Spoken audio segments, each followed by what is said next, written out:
Hello everyone, my name is Shizhen Zhang. Today, I'm gonna present the country I was assigned, Indonesia.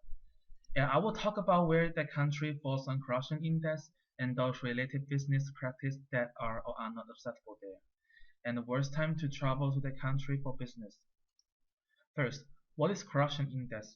Transparency International has published the Corruption Perception Index since 1996, annually ranking countries by their perceived levels of corruption, as determined by expert assessment and opinion surveys.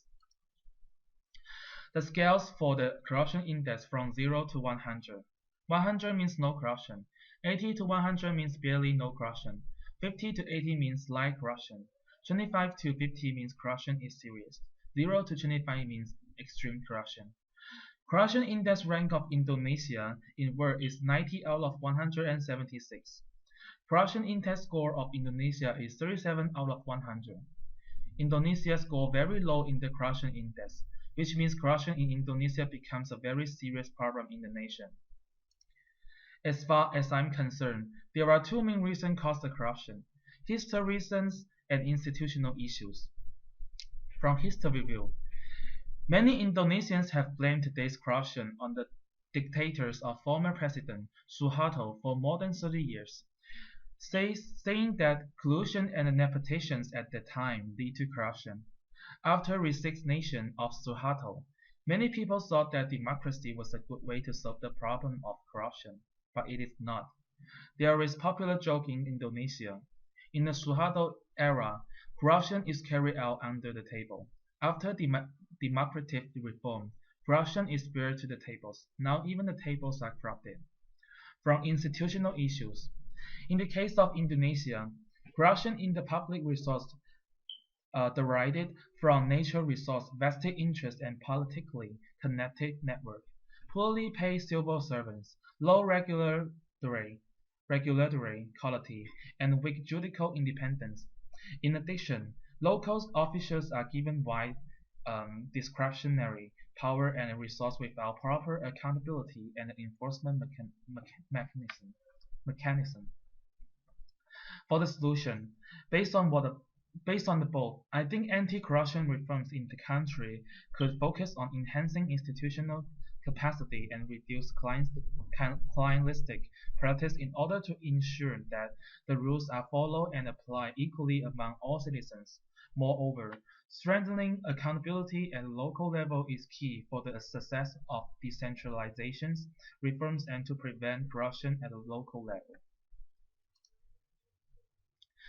I would like to share some business practice that are acceptable and unacceptable in Indonesia with you. Indonesia is a Muslim country. 87% of Indonesians are Muslim. When you are greeting to Indonesia, greet each other by bowing and putting your hand on your heart, and bow with your both hands together. When shaking hands, using your right hand will be more appropriate. How to introduce yourself? Say hello and then give your name, first name, and your last name. When you are communicating with Indonesia, saving face is key to all communication. Harmony must be maintained. What you cannot do in Indonesia. Still, there are something you cannot do when you do business with Indonesia. When you greeting to superior, you cannot hold your head higher than them. So Indonesia may bow or nod their head lower in the presence of elders or superiors. You should not use your left hand to shake or pass subjects, and also do not firmly shake. Also, you should not do or say something to make Indonesian lose face. Women and men are inappropriate to shake or physically touch in public. In local culture, physical contact is avoided. The single thing I would like to share with you is the worst time to travel to that country for business.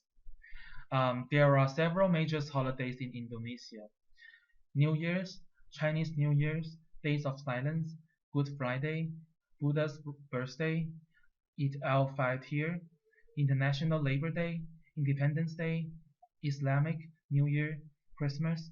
Because Indonesia has a variety of religion, most of holidays are religious festivals like Eid al-Fitr for Muslim. This is the most important holiday for Indonesian.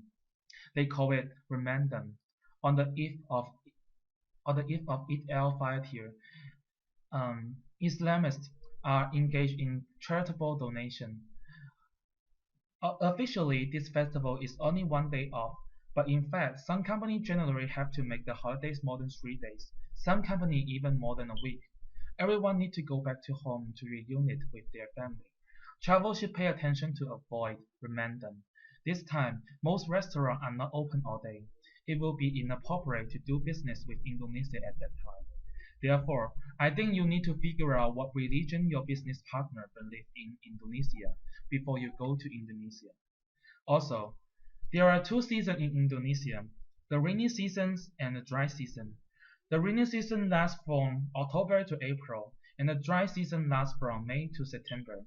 Every year in May to October is the best travel time. The period of precipitation is relatively small. Travel should pay attention to avoid Ramadan. Thank you for listening to my presentation.